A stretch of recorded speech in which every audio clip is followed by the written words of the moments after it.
Welcome students in biology class. In previous video we described about the DNA and importance of variations. Okay, I hope that all of you clear from these videos. Today we describe about the reproductions. So what is the reproduction? Reproduction is a biological process by which all living organisms give rise to new individual of their own species. Okay, the basic events in reproduction is the creation of DNA copy. ठीक है, जिस ये क्या होता है, basic क्या है वो डीएनए कॉपिंग होती है, डीएनए का रिप्लिका होता है जो पेरेंट्स से ट्रांसफ़र होता है ऑफ स्प्रिंग में.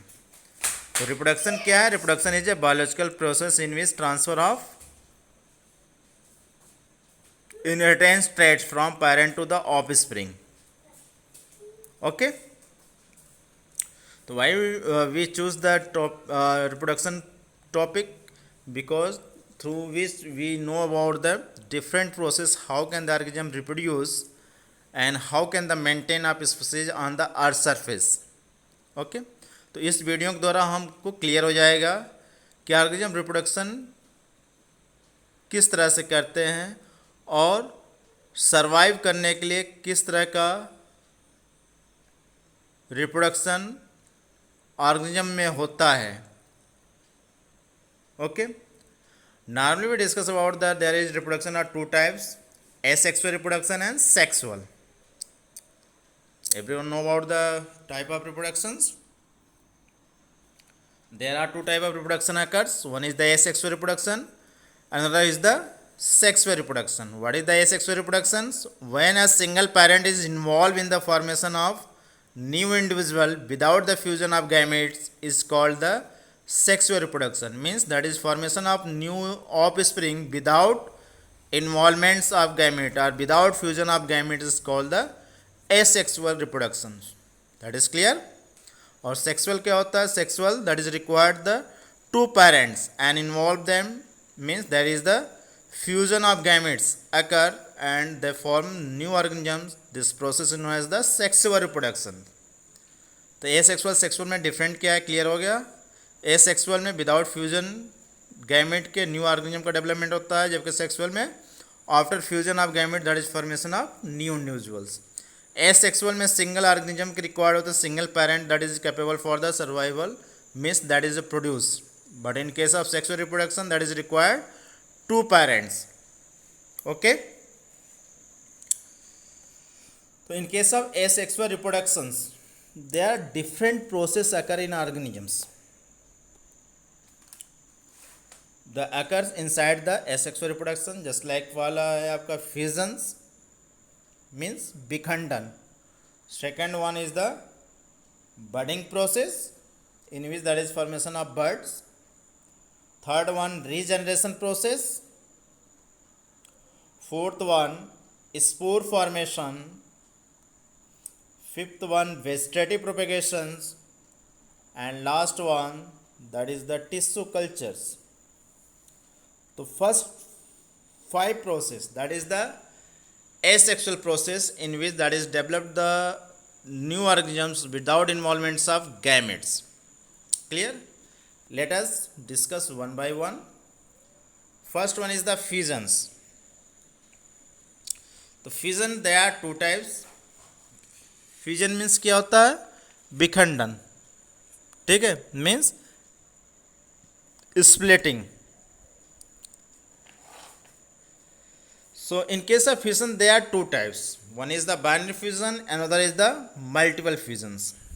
इन केस ऑफ बाइनरी फ्यूजन्स क्या होता है? When a single unicellular organism splits to form two new individuals, the process is known as the binary fusions. ठीक है, जब unicellular organism just like amoeba, ठीक, that is simply split into two equal half during the cell division, उसके body दो भाग में divide हो जाता है, तो इसको हम बाइनरी फ्यूजन कहते हैं. और बाइनरी फ्यूजन में डिवीजन में दो तरह का डिवीजन होता है. One is the nucleus division, this is known as the karyokinesis, और दूसरा होता है cytoplasm division, this is known as the cytokinesis. तो पहले इसमें न्यूक्लियस का डिवीजन होता है, देन साइटोप्लाज्म का डिवीजन होता है, उसके बाद डिवाइड होकर के एक पेरेंट सेल से दो का फॉर्मेशन होता है, उसको हम बाइनरी फ्यूजन कहते हैं। Just like you see here in case of amoeba, this the unicellular organisms amoeba, you see here, यहाँ पे क्या होता है, there is the first nucleus division occurs, you see here nucleus का इलांगेटेड हो रहा है nucleus, then divide into two nucleus, जब दो न्यूक्लियस बन जाता है देन साइटोप्लाज्म यहाँ डिवाइड हो जाता है और एक से दो सेल का फॉर्मेशन होता है, दो ऑर्गेनिज्म का फॉर्मेशन होता है, इसको हम कहते हैं binary fusions. That is clear, that is in case of amoeba. However, some universal organisms show somewhat more organism of their bodies, such as seen in case of Leishmania. Leishmania that is causes the one disease, काला आजार। Leishmania protozoan है, ठीक है, which have whip-like structure at one end of cell. In such organisms, binary fusion occurs in definite orientation in relation to these structures. Other single cell structures such as malarial parasites, plasmodiums, divide into many daughter cells simultaneously by the multiple fusions. दूसरा process है multiple fusion, in which there is the single body divided into the more than two daughter cells. So this is known as the multiple fusions. And this nucleus divide repeatedly. पहले इसमें nucleus का division repeatedly होता है, division of nucleus is known as karyokinesis, ठीक है, karyokinesis पहले process होता है। इस daughter nucleus move to the periphery gets covered with the cytoplasm, then cytoplasm का डिवीजन होता है जो न्यूक्लियस को कवर कर लेता है, to form many daughter individuals. It is common in mode of reproduction in case of plasmodium. So you see here in case of plasmodium, ये plasmodium का स्ट्रक्चर्स है, यू सी हियर, एक spores है, ठीक है, पहले इसमें न्यूक्लियस डिवीजन होता है और न्यूक्लियस डिवीजन होने के बाद फिर साइटोप्लाज्म का डिवीजन होता है, more than two spores are form, this is the multiple fusion process. Clear?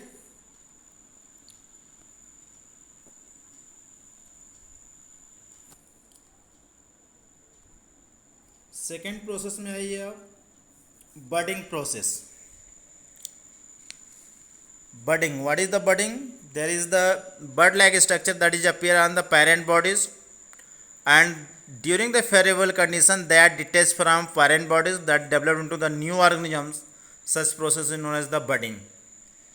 Normally you see in case of hydra and yeast, that is showing here, you see the structures. In case of hydra there is the ये hydra के structures है, इस यहाँ पे small बड like structure appear हुआ है, ठीक है, ये स्ट्रक्चर फॉर्म हो रहा है, डेवलप्ड हो रहा है, और जैसे ही फेवरेबल कंडीशन मिलता है या पेरेंट बॉडी से डिटैच्ड हो जाता है, अलग हो जाता है, and they developed into the new organisms. Such process known as the budding. They are similar process in case of, you see in case of yeast, unicellular organisms, yeast fungus है, इसमें nucleus का division होता है, you see here, nucleus elongated हो गया, nucleus divide हो गया दो पार्ट में, देन साइटोप्लाज्म का डिवीजन हो गया, ठीक, ये बड बन गया, small buds. In case of yeast single bud भी बनता है, ए चेन ऑफ बड भी बनते हैं। During the favourable condition they are detach from parent bodies से सेपरेट हो जाते हैं, and they developed into the new organisms. That is clear, what is the budding? Okay,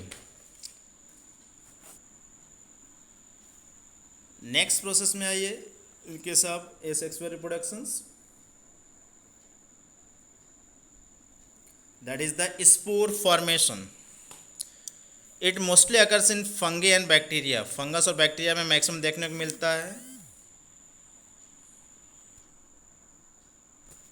The spores develop on a structure called the sporangium found on slender erect fungal hyphae. ये fungal hyphae पर erect structure form होता है, that is formation of sporangium, और इसी में spore develop करते हैं। This the sporangium, inside the sporangium there are spores are developed, Clear? Within the sporangium, a nucleus is divided several times and each daughter cell nucleus is surrounded by the bit of cytoplasm to form spores. ठीक है, तो sporangium के अंदर ये many spores are developed. A spore is the small microscopic structure with a thick wall. जो spore की बात करें तो माइक्रोस्कोपिक मतलब there is very minute structures and they cover of thick cell wall. It is light and airborne, और ये बहुत हल्के होते हैं. और एयरबॉर्न मतलब एयर के द्वारा that is transfer from one place to another. The sporangium are maturating burst to release the spores which is favorable condition germinate into an entirely new organisms. ठीक है, ये जो प्रोसेस है स्पोरेंजियम जब spore form हो जाता है, जब मैच्योर हो जाता है तो स्पोरेंजियम ब्रस्ट करता है, और जैसे ही ब्रस्ट करता है वो एयर से भी बाहर चले जाते हैं और through the air they are transfer from one place to another. For example, in case of Rhizopus, Mucor, Penicillium, etc. Clear? There is the spore formation occur, means spore formation के through इसमें reproduction होता है. Next one is the regeneration process. It is the ability of organism to able to regenerate the whole body from a broken piece of fragments. ठीक है, यह process there is the asexual process in which that is the part of body developed into the new individuals. इसमें body organisms का उसके different piece के द्वारा इस piece that developed into the new offspring, यह regeneration process है. In planaria a small fragment is capable of regeneration the entire individuals.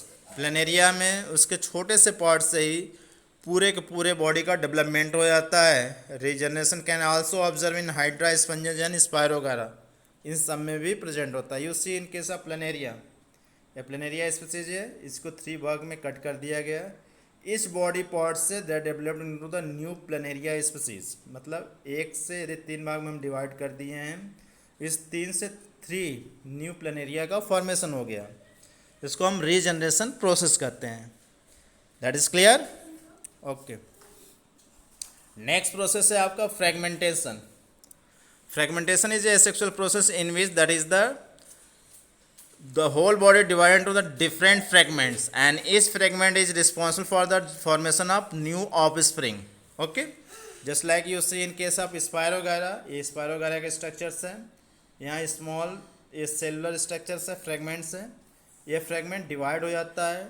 Divide होने के बाद इससे न्यू फ्रेगमेंट्स का फॉर्मेशन होता है, मतलब पूरे स्पायरोगारा का डेवलपमेंट होता है. इस तरह के प्रोसेस को हम कहते हैं fragmentation process. That is clear? Next process है vegetative propagations. It is the process by which new plant can be obtain from the vegetative plants part such as root, stem and leaf. Vegetative propagation क्या है कि इसमें ये एक asexual का process है जिसमें न्यू प्लांट का जो डेवलपमेंट होता है वह वेजिटेटिव पार्ट ऑफ प्लांट के वेजिटेटिव पार्ट मतलब रूट, स्टेम, लीफ से ही न्यू प्लांट का फॉर्मेशन होता है. उसको हम वेजिटेटिव प्रोपेगेशन कहते हैं. That is clear? They are different types, जैसे by stem, underground stem of potato, onion, garlic. ठीक, subaerial stem of water, hyacinth. इसमें क्या होता है सब में by the stem process. Potato जो होता है स्टीम होता है, ओनियन स्टीम है, गार्लिक, शुगर कैन, रोज़, इसको हम स्टीम प्रोसेस के थ्रू कट करके यूज़ करते हैं naturally. By root process, in case of roots like guava, carrots, sweet potato, dahlia, they have the adventitious bud on the roots which give out shoot that develop into the new plants. इसके द्वारा root को different part में cut करता है जिस पर बड present है, उससे न्यू ऑफ स्प्रिंग का डेवलपमेंट हो जाता है. Third one by the leaves. In case of bryophyllum, adventitious buds. Bryophyllum जो होता है adventitious buds are present along with the notches of the leaves During the favorable condition, young plantlets develop from seed. These buds, these plantlets fall off, develop roots, and become independent plants. Just like you see in case of dahlia, ये apical notch होते हैं. यदि आप ब्रायोफिल्लम के leaf देखे होंगे तो उसके सरफेस पर एपिकल नॉच इस तरह खौज प्रेजेंट होती है, इस तरह की स्ट्रक्चर होती है. ठीक है, यहाँ पे ही छोटा सा प्लांट बड प्रेजेंट होता है जो डेवलप करता है रूट और स्टेम में. Just like you see here, यहाँ पर आपको दिख रहे हैं स्ट्रक्चर्स, यहाँ भी आपको क्लियर बिल्कुल हो रहे हैं. ठीक है, इसको प्लांटलेट बोलते हैं, स्मॉल प्लांट्स. और ये जब प्लांटलेट ग्रोथ कर जाता है, दे आर फॉल डाउन, ये फॉल ऑफ हो जाते हैं, ये ऊपर से नीचे गिर जाते हैं. और जैसे सॉइल में आते हैं, इसके रूट सॉइल से न्यूट्रिएंट एब्जॉर्ब करके इसको ग्रोथ करने में हेल्प करती है. मतलब लीफ से न्यू प्लांट का ये फॉर्मेशन हो गया in case of Bryophyllum. That is clear. Next, there is the artificial process that is known as the tissue culture. This is the very important topic, tissue cultures. Tissue culture क्या है? In tissue culture, new plants are grown by the removing tissue or separating cells from the growing tip of the plants. तो tissue culture क्या है? Tissue culture is the term used for the process of growing cells artificially in the laboratory. Means development of new plant into the laboratory condition. This is known as the tissue culture.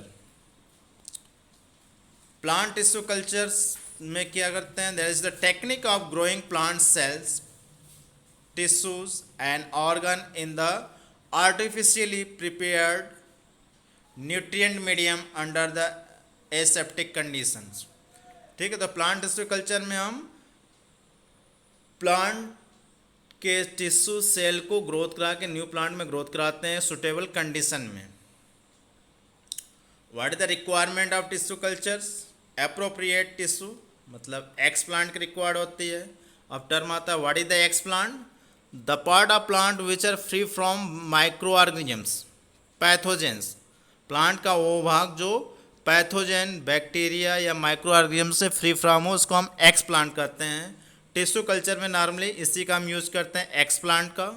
तो x plant clear हो गया. Just like a shoot tips या root tip, leaf tip. ठीक है, जो उसका बिल्कुल अग्र पार्ट होता है. Clear.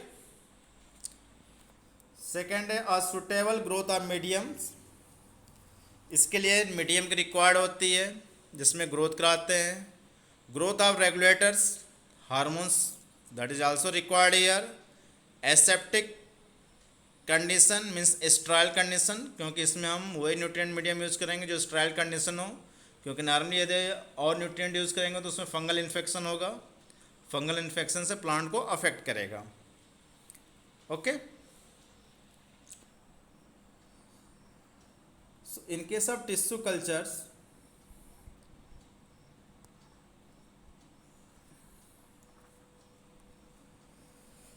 What is the process occurs here?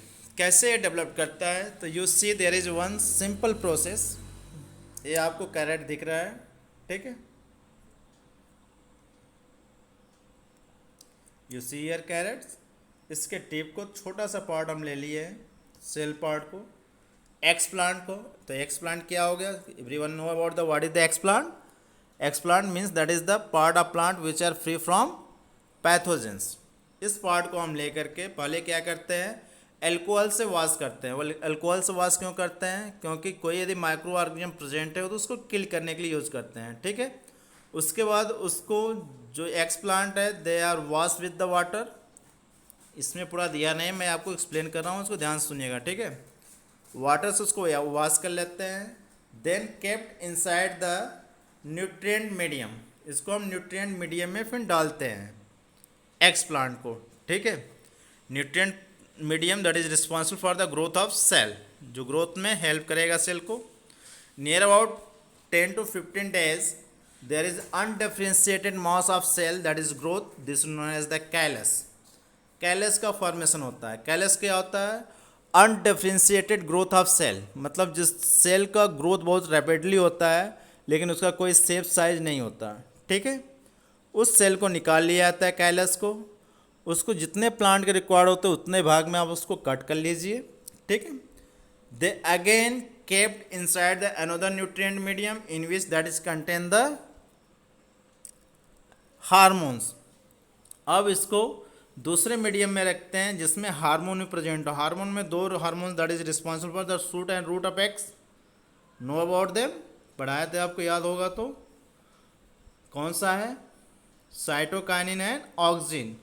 Auxin जो होता है शूट फॉर्मेशन के लिए होता है और साइटोकाइनिन रूट फॉर्मेशन के लिए, ठीक है। तो इसको उसमें मिक्स कर देते हैं न्यूट्रिएंट मीडियम में और इस कैलस पार्ट को उसमें डाल देते हैं। Near about 15 days there is small plantlets are developed, ठीक है। उस मीडियम में स्मॉल प्लांटलेट डेवलप हो जाता है और उसी मीडियम में हम उसको रखे रहते हैं टिश्यू कल्चर लैब में। जब ज़रूरत हो प्लांट को, ठीक है, उसको हम ट्रांसफ़र कर देते हैं फील्ड में, वहाँ पर नॉर्मली ग्रोथ करता है। तो थ्रू द टिश्यू कल्चर्स जो प्लांट इंडेंजर्ड है या एक्सटिंक्ट होने के कगार पर है, उस तरह के प्लांट को हम कल्चर करके उसको रख सकते हैं, ओके। उस स्पीसीज को एक्सटिंक्ट और सरफेस से होने से बचा सकते हैं। That is clear. So tissue culture is very important. Tissue culture में एक प्रोसेस आता है that is the micropropagation. What is the micro propagation?